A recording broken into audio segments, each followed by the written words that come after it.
we do expand into these other communities, I think the first step is, I know that the first step for me to get into those communities have been attending conferences and showing up as VIP. Mm-hmm. When you show up as VIP and throw them their little 20,000, 40,000, whatever they want to work with them, give them their money, they look at you differently. You stand out, right? Is that what we have to do? We have to buy our way into the circles? No, I think there's a couple ways to do it. There's always somebody who needs you in a different culture. So I know, like, we get people of other cultures that hit me like, yo, I want to get on the podcast, right? Because they want the audience. But there are also other people like, yo, first off, shouts out to Patrick Bet-David, man. He's literally shared more of our interview than anyone's ever shared of an interview that I've done with somebody. I got to put a pin in that one. I got to go back and watch the whole interview with him and Grant. Really? Mm-hmm. Well, no. So he didn't, I don't think he was feeling it. He just didn't agree. I'm interested in seeing because him sharing the most could be that he's on the same thing that Grant's on. Oh, let me share that the Black people have accepted me. I'm cool, yo. Let's see. It could be that. But I got to go back and watch the whole interview in context before I give commentary. Does anybody have that video? Yeah, just Google Grant asked to use the N-word. Grant asked to use the N-word. Okay, let's find it. You found it? No, I was saying let's find it. Okay, guaranteed. Grant N-word. Okay. Did you get a result? Yo, wild. Hold on 1 second. Patrick. Let me put Patrick in. So yeah, let's see. Here, it came up first. Grant Cardone, it says, motivational speaker Grant Cardone begs on air for permission to use N-word. All right, let me see it. Click the video. Play the video and put the audio to your video mic. Has been removed. That's what? When you got money. That's when you powerful. Hold on, let me see. Where's it at? No, I see the interview, but I'm trying to find that clip. Yeah. I'm gonna find it. I got it. If anybody got it, let me know. It's on everybody's social media right now. Actually, I know. You got it? Let me see there it is. Let me see it. Oh crap. Sorry. Who knows? That's all I want. That's one of the students I want. You want that? You need to go to transport to tell me that I have permission to use the N-word. I got to carry it like my permit. Have somebody validate it for you, man. Have somebody validate it. I'm going to have an N-permit card. I'm going to carry it around with me everywhere I go. 4 collars? I think Patrick was uncomfortable though. Okay, so entrepreneurship. Let me see one more time. You're white though, man. I think there's something going on there that somebody didn't tell you about, man. I can use the N-word. I just got permission to use the N-word right here. Okay. Who knows? That's all I want. That's one of the students I want. You want that? You need to go to transport to tell me that I have you go to Chatsworth? What's use the N-word. I got to carry it like my permit. Have somebody validate it. Huh? Oh. He'll just say you need somebody to validate it. Well, yeah, again, I don't know. Anyway, I'm looking for other audiences, mm-hmm. right? And I think we got to be very intentional about it. Mm-hmm. Now, if you want to stay in your own community, nothing wrong with it. I'm not mm-hmm. mad at it. But for me, I'm intentionally trying to find other people to get their perspective. Not saying I'm co-signing this person. I guess when they're on it's somewhat of a co-sign, but they have a different perspective. I think Oprah Winfrey, Barbara Walters, all of those greats interviewed people that they did not necessarily like in real life or agree with. That's what makes for interesting dialogue. Mm-hmm. And I think it's important for us now as like, we're legit, we're literally building a media company, right? Mm-hmm. And I think it's important for us to have these conversations. And in order to be able to have these conversations, we have to understand different perspectives. Like we have to be able to sit across from a person that we absolutely don't agree with to learn enough so that we can formulate our own opinion and bring the right message back to our community. I think it's important to use our platform in that way. So we don't need to stay, interviewing Black people. We can interview whoever we want. Yes. So this is my point in terms of the exposure. For one, you don't have to be the expert to educate a group of people on a particular topic. Meaning, I was actually just talking to Neo the other day, and I was like, I'm not in the apparel space like that anymore, but I still reached out to some people that are in the apparel space because I want to put on a conference called 7 Figures in Fashion. I already have the domain because I did 6 Figures in Fashion when I was like really in the t-shirt space. But I'm like, I can just get people who are in this space, put on the event, they promote it, we profit share, and I can give that information to the audience. And if I'm on stage at the platform that I built off of the backs of these other people, then I get exposure to their audience. Yeah. So I think collaboration is key because I think we just need to collaborate more. Like that's how I built my whole career. I know that's how you built your whole career, based on how can I get in front of another audience, even if the audience is from your community. So me and Ashan, we might not have the same audience. The people that's following me might not follow him and vice versa. So I'm still willing to collaborate because I want a younger demographic. I think it's important to identify who you want though. How do you need to talk to Ashan to get to that demographic? In street terms. Like, now I'm just playing. Well, here's the thing. One school of thought is you have to start using the terms that the young kids use, and you got to start doing TikTok dances.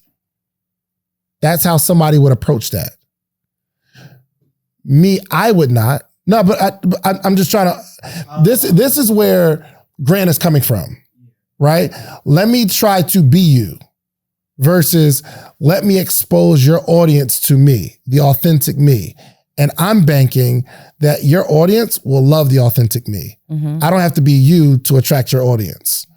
And I think maybe that's what Grant didn't understand. You don't have to try to be Black. You don't have to want to use the N-word. You don't, like, people rock with you because you got good information. You got good information. What's up with you? You don't need to. You feel me? So if I'm talking to his audience, I'm not doing TikTok dances. I'm not going to pull up with the, you know what I mean? Like, come on, I'm not doing all that. That's crazy. You ain't. You do. I think here's the moral of the story.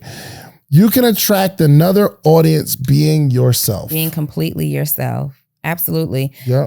That's how we've built our entire audience. And people are going to either like, you can feel the inauthenticity when somebody is trying to when somebody is trying to match your energy, so to speak.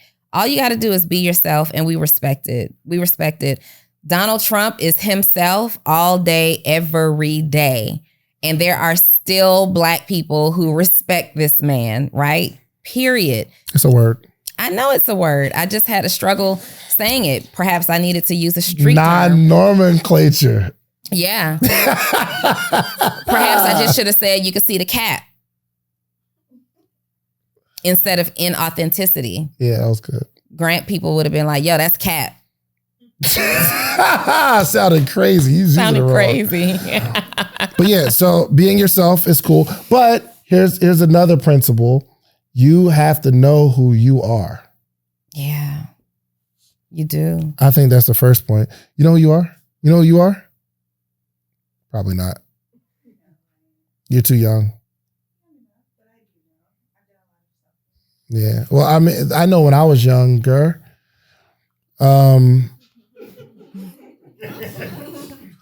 I was trying so bad to have some stuff, and I had mixed information. One, you have to become something more than you are. Would you agree with that? Like, if you're going to succeed, you got to become more than you are, but not a different person. And I think that's where people get confused. I know when I was younger, I thought that I had to dress in a suit. I thought that I had to speak a certain way, when really all I had to do was be better at what I was doing. And people will love you for being good at something, but we don't spend enough time in a lane being really, really good and saying, this is what I am. And social media ruined everybody, because now you can see what you are supposed to be. You know what I'm concerned about? Our next generation. And the generation after that, especially, like in the day of social media where you can put anything online, anything on social. Like, I wish there were some type of filtering process that we had to go through to authenticate the information that we can put online. Because when our grandkids Google, if Google is still a thing at that time, information, like when Google first came out, we could Google something and that information was solid. It came straight out of the encyclopedia. They just uploaded all information out of encyclopedia. Now, like, you can just go and create your own Wikipedia, put whatever it is that you want on there. You can put up, if your blog gets enough hits, it's a reliable source. What kind of information, like, how do we know? How do we make sure real information stays legitimate and real? So in 20 years, when we're researching, we don't have to sift and filter through a whole bunch of fake stories to get real information. There's no way, and it's becoming even more. It's becoming even harder because now with all this AI stuff going on, you could be who you want. You could sound how you want. You can be a blogger with very valid information by putting your words into a blog, and it comes out and you're genius. That's crazy. You know what I'm also afraid of? Like when the world is going towards this whole meta thing, right? Yeah. The lane, meta, like, you know what I'm talking about? You put on the little goggles and stuff like that, and they're going to make them smaller and smaller to where it's just the glasses, and everybody has these glasses on, and that's the world we live in. But in the world that people see, you can be who you are, who you want to be. So I can make my avatar 6'7", buff, beard that connects. I could be that. And you got your own avatar, right? And my avatar meets your avatar. And there will be a real struggle of, I'm with this person because of who they've created. And even when I meet them in real life, if I don't like you in real life, it'll be hard to leave you because I'm so in love with this popular figure that you've created. This is a dangerous world we're living in. AI is scary. I don't know about y'all, but like when I see all this AI stuff popping up, it scares me. It's scary. And we're losing sight not only on our reality, but on our history. And as I was just thinking through that thought, as I was thinking through, like, I wonder if when our grandkids and their kids and so forth Google information or research information, however they do, how will they know what's real? How will they know what's really said? And I immediately thought about the Bible. There's so much controversy about what's real, what's been rewritten for the purpose of control, and this has been happening, I guess, since the beginning of time. It's like that game that you play, you whisper something in somebody's ear, and by the time it gets back around to you after it goes through the room, it's a completely different message. Yeah. So this is really not a new idea. It's not something new that's happening. We were just born into it and adjusted immediately into however we do things in this time. It's going to be completely different information. And the way we have been etching out like tangible things, real things. Like, when's the last time you walked in somebody's house and saw a Bible rather than the Bible app? Right? Now, our virtual reality is going to become our literal reality. Yeah. People are going to, and there's so many movies out, like the one movie with the guy who is playing the game. I can never remember the name of the movie, but he's living in virtual reality. He hates it. What's the name of No, it's a movie. The white guy, Jim Carrey? What is it? Free Game. Yeah, he jumps into this virtual reality. His life sucks. I think he's dating this girl in his real life, but he goes into the virtual space and he dating a baddie. And he's buff, and he's powerful, but in real life, he's like this nerd, and he's dating just, the average girl, and he's not feeling great about himself. And the whole thing is he can go in and out of this virtual reality whenever he wants, but the game glitches and he gets stuck in the virtual reality. And he's loving who he is. It's like the Super Mario Brothers. He's collecting all the coins and he's becoming more and more popular and powerful. And then one day the gamers on the outside are able to fix the game. And now he has a decision to make.